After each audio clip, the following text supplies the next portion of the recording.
What is up, YouTubers, and welcome back to another episode of Our 60 Journey. My name is Luke Hez, and I'm here to help us build healthy relationships. Okay, so it's ironic. As I'm about to start this video, I open this deck of cards and the throat chakra pops out. And the reason I'm starting this video today is I haven't been on the line in almost a month. I've been crazy busy getting my life in order, and just so you know, if your life's out of order, get it in order before you go do things to help other people's lives. That's why I took a month off. And the message that I'm getting out really strong out of my 15 calls today is people struggle saying their truth. They struggle with really expressing how they feel, what they're thinking, what it is they want. And it's like, so I'm gonna tell you a quick story. When my fiance and I first started dating, I'm very social. In public, I am highly social. And it's not really like I try to be social, it's just people approach me or people make eye contact with me, and when that happens, I create energy back. Like I bounce energy back, I'm like a mirror. And there was jealousy that popped up in the beginning. Jealousy popped up. And for him, it was jealousy in relationship to all the people that were basically, you could call it flirting with me. And with me, it was jealousy for people that were more personal to him in his life. My jealousy for him was his inner circle, and his jealousy for me was my outer circle. And what made the relationship honestly make it this far is that we express ourselves. And you know, it's something that I'm naturally good at. Like I've just learned that when you hold truth in, and even the small things, like, you know, maybe it's the way that they put the dishes away, you know, whatever. When you hold it in, it becomes like a seed of resentment. And people are like, oh, it's fine. It's only a quarter ounce of resentment. Yeah, but then 100 times later, you have 25 ounces, which is almost 2 pounds, of resentment towards this one person. Over small, stupid stuff, right? Oh, it's small, it's stupid, it doesn't matter. Yes, it does. If you want to be in a relationship that builds and that grows, we have to say everything that's on our mind. And the paradoxical part of it, is that a word? I've been using a lot, paradoxical. The paradox of it all is that it's not always the best time. Sometimes right now is best, but sometimes you need to let it stew a little bit to decide how you really feel. Because our initial reactions sometimes can be, humans are quick to anger, quick to anxiety, quick to sadness, slow to happiness, slow to faith, slow to bliss. But we're quick to these emotions, right? And when they come up in us, if we decide we're not going to say it in that exact moment, you better frickin' make a note, because you need to say it later. Especially if it happens again. If it's like a second time, as soon as it's 2 times, even if it's a quarter of an ounce, 2 times, bring it up. And so my question for my YouTubers today is, are you honest in your relationship? Do you tell them when you get jealous? Do you tell them when you're frustrated? Because if you're in a relationship right now and you're wondering to yourself, I don't understand what's happening. What's going on? You know, and several of my calls today are these women that just all of a sudden, out of nowhere, a man leaves with no explanation. And they're going, I have no idea why. I thought everything was fine. And I was going, were you expressing yourself? Yeah, I was telling everything I was feeling out. Everything's out in the open. Was he? And they're like, no, he's kind of quiet and he holds back. And I was like, that's the issue. You know, and that was an issue that I felt too with, like, I'm living with my grandmother now. And my grandpa and my grandmother almost never fought. And their relationship lasted, 45, 50 years. But there was a lot of lack of resolution at the end. When he passed away, all this anxiety started flooding her, all this guilt started flooding her. And it's because the relationship, there wasn't open communication, right? Because back 50 years ago, it wasn't a thing. Like, expressing yourself openly and freely wasn't a thing, especially with men. Men were closed down. They were raised by people in the generation of a house and dog and 2 kids and a white picket fence, and everything's fine. Everything's fine. Nothing's wrong with me. I'm perfectly fine. Let's hold it under the rug, under the rug, under the rug, under the rug. No, it's 2020. And in 2020 now, we have to express ourselves. So if your relationship is not going well and something's out or something's off, it's because someone's not speaking. Especially if you notice that the energy is building and you're noticing more and more disconnect and more distance, it's because they're slowly creating space.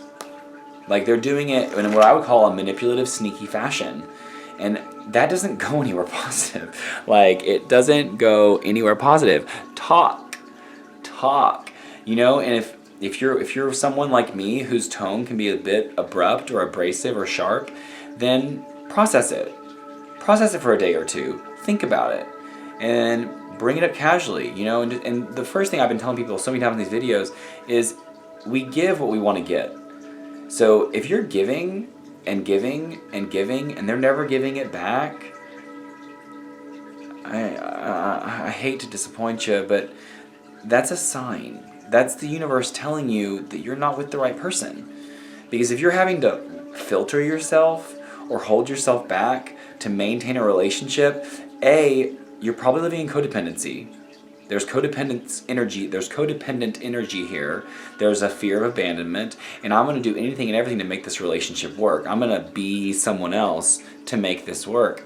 And if you're changing faces to be with someone, you're not actually with them because you're not being yourself. You're being a different person. And so they're in love with someone else. They're not in love with you. And that's a really hard energy to put out. Like right now as I'm talking, I'm like going, wow, I cannot believe I'm saying this to people. Like, Luke, what are you thinking? But it's the truth. Healthy, happy, growing relationships, they come from a place of honesty and integrity. And it can get nasty. You know, you might end up yelling or screaming or cussing or name calling. It happens. And when those things do happen, if they genuinely love you and they live from a place of divine resonance, they'll forgive you for yelling. You'll give them grace for using words against you in anger. It happens. You know, even in my relationship, I've said a few things in this relationship that I look back and go, man, that was a really harsh thing to say, but I was forgiven for it. And we moved on and back. You know, life's a roller coaster. And if someone's only willing to ride the roller coaster at the top before it drops down with you, and right before it drops down they get out of the seat, bye. Like that's not respect, that's not love, that's convenience. And I'm going to say I've been a little more real with my words. You know, I try to avoid negative words, but I'm starting to say, you know what, let's be negative. It's okay to be negative sometimes. It's okay. Like negative and positive are here for a reason. Like the universe isn't neutral and positive. It's neutral, negative, and positive. That's a relationship of convenience. And they don't really love you. And maybe it's something you can work through. You know, I told a woman this morning, if someone's not ready right now for you, you need to let them go. If they broke up with you and it's been 2 or 3 months and they haven't reached out to you, let it go. Let it go.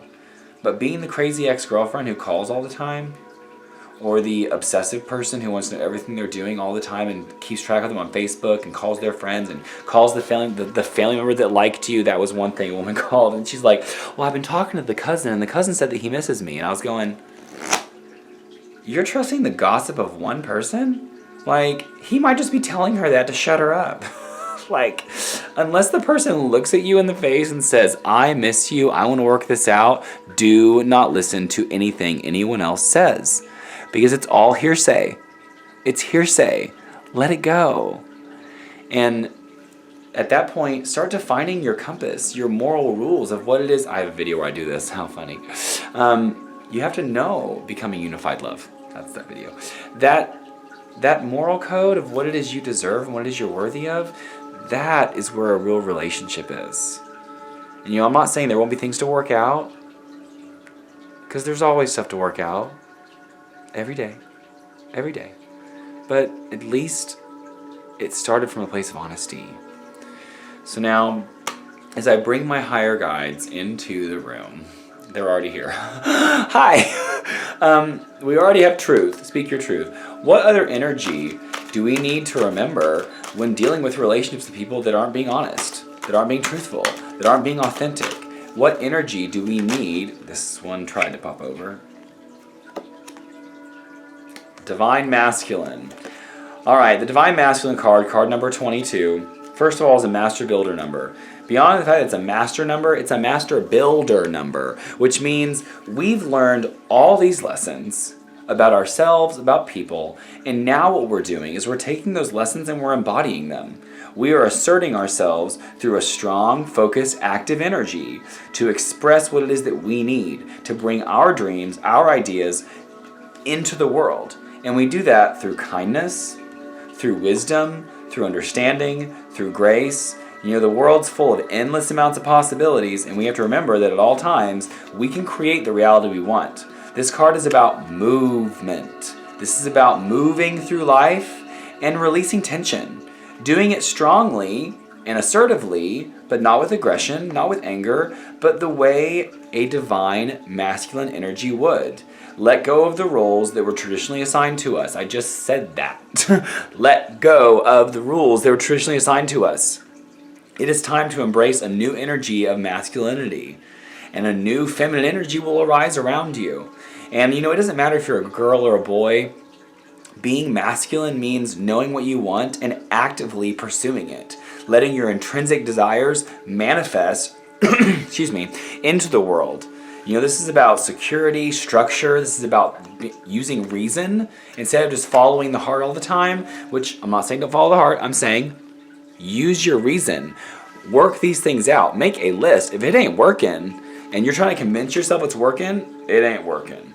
Remember that in this card, all that dark blue energy is talking about the vast possibilities of the universe. And there's lots of straight lines in this card, okay? So this is talking about being linear, being well planned out. And that crystal diamond energy in the middle symbolizes beauty and how there's really an immeasurable amount of value in truly expressing the masculine energy. And that it's okay to be assertive. It's okay to take what you want. It's okay to be active and assertive. Doesn't mean you're being aggressive, doesn't mean you're being angry, doesn't mean you're being mean, doesn't mean you're being forceful. It just means I'm focused. I'm focused on what I want and I'm going to take it. Now, close your eyes for a second and go inside yourself. You know, the masculine energy is an energy that protects and provides, and it takes action with kindness and wisdom. You know, how do you use your masculine power? How are you protecting yourself? How are you providing for yourself? How are you protecting and providing for others? You know, how do you reach your goals? Are you getting everything done? Are you being kind? Are you being wise? And now, when you open your eyes up and look at me, your last assignment today is make a list of 5 things about yourself that are focused and active. Make a list of what it is you're doing right now to create change in your own life. Taking control. Half the time. The other half the time, flow. All right, guys, thanks for listening. Have a great day.